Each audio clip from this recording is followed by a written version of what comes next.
But what I have picked up is a 30-year-old Highland Lent from Woodrow's. So this one is, what's it, do I try? Go on ahead. Yeah. So this one is, the majority component of it is piney. And then we've got equally after that is Dalmore, Glenturret and Glenmorangie. So it was blended together in 1994 by the Loch Lomond Group. And then it spent 28 years in a sherry cask, and then it was put into bourbon casks, because it was getting a bit overly sherried, a bit overly spiced. So for the last 2 years, we put it into a bourbon cask. Bourbon barrel first fill, just to sort of inject some vanillas into it. But yeah, so I just grabbed this one randomly. Right, you grabbed that randomly. I'll be honest with you. I have to say, everything I've tasted you've ever brought out, I've loved. Oh, amazing. I mean, I have talked about you guys a lot about just how good. And we actually did, I do a whiskey tasting club every month in my hometown. We've done a couple of your bottles and they've always been absolutely smashed out of the park. Honestly, yeah, you guys have been doing an amazing job. I saw your interview, Megan. For anybody that doesn't know, didn't remember, Megan is a girl who used to be a biologist. That's right. Brain grower. She used to be able to grow brain cells. And I've always said, what the fuck was she doing this when there's, look at the idiots so you can find the length and breadth in the country, never mind anywhere else, but she's doing that instead.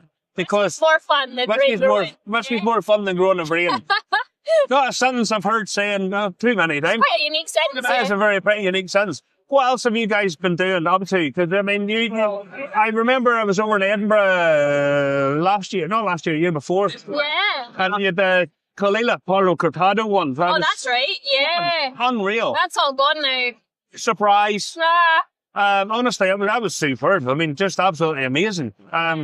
But yeah, what else have you guys been up to? So, this one is actually my favourite on the table right now. And it is? It's a Brut Cladding, so a Port Charlotte, 16-year-old, fully matured in first fill bourbon barrel, 12 to 58.1%. I like this one because normally when we get a cask in the warehouse, we have to do something to it. Like we have to re-rack it into another cask or blend it.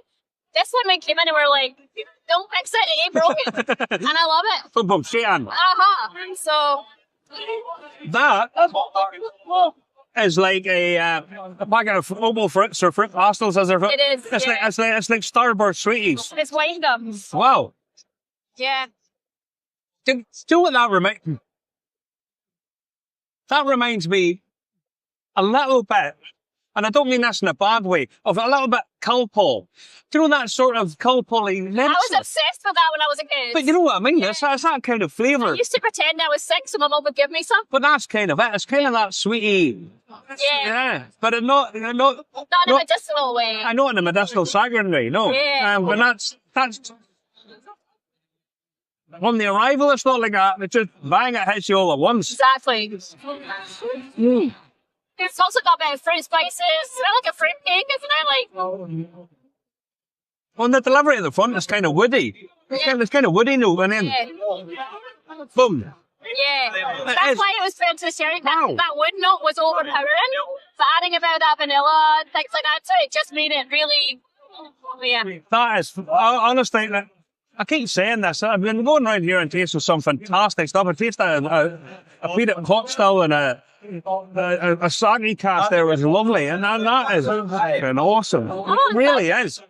Honestly, I tell people all the time about independent bottlers. The thing about independent bottlers, you sort of try and build up a relationship with them, and do you trust what they're doing because they're small. And honestly, everything I've ever tasted from Woodrow, sort of Edinburgh, has been absolutely out on that world. I mean, you guys have been smashing it for me, and it's really glad. I'm really glad you came here. Oh, because I've met Megan a few times, met Woody a few times, and as I say, the Palo Cortado Kalila, I thought was in Edinburgh was a standout one for the whole account. It was superb. What price is that 30-year-old blend? What? What price point is the 30? It's £160 a bottle. For a 30-year-old low. That's not bad. That's not bad at all. Yeah. I mean, there's so many people, so many of the big brands now. Let's be honest, they're pricing themselves out of everything. The products are not that quality. They're just not.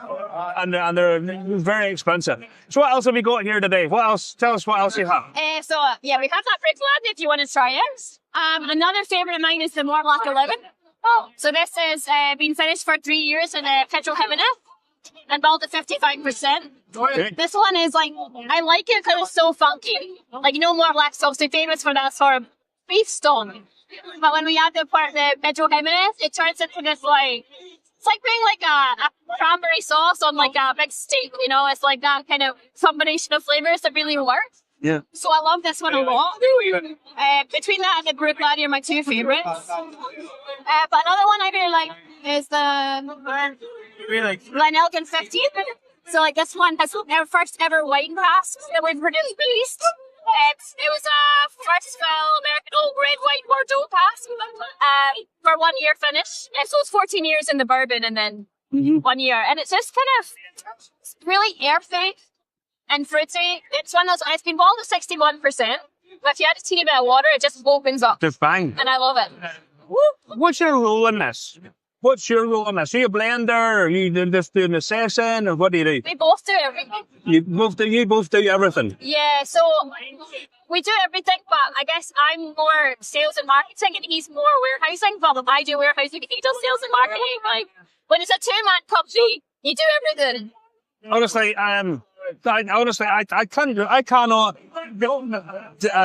rate you guys any higher than I do. I mean, genuinely, I love walking in and seeing your product on the shelf, because I know that anything I've ever bought that is yours has been quality the whole way through. And that must be difficult. I mean, how do you maintain that? Do you think you have a signature style? Do you think you have a, you know, do you think that do you take your offers? As in, do you turn around, are you one of these independent and they go, hey, okay, we'll take that cask and we'll be able to work with it? Or, do you send off for samples and say, how do you do it? Yeah, so because we buy a lot of our stuff direct from distillers, we don't get to taste them before we buy them.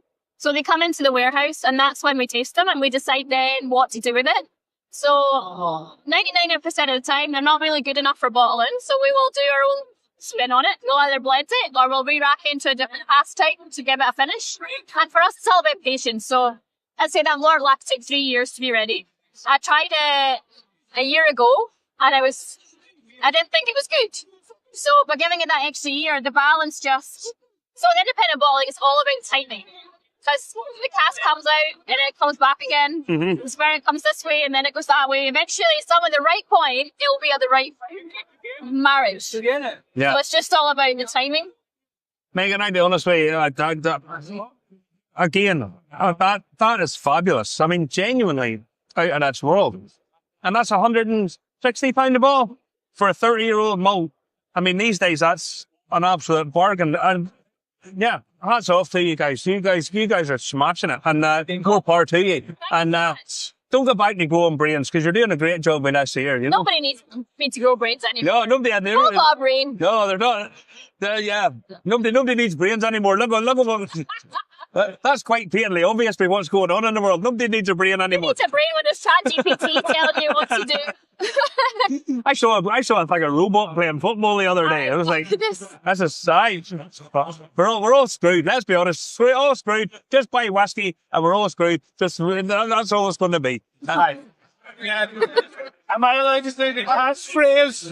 Go on ahead. It's nae pish. Can I say it again? We've been Go on ahead. It's nae pish. No fish. I can get a job and still game, couldn't I? I could be Yes. Keith Harrisman. Yeah, you should be the new character. All right. Okay. I'm going to try that. Uh-huh.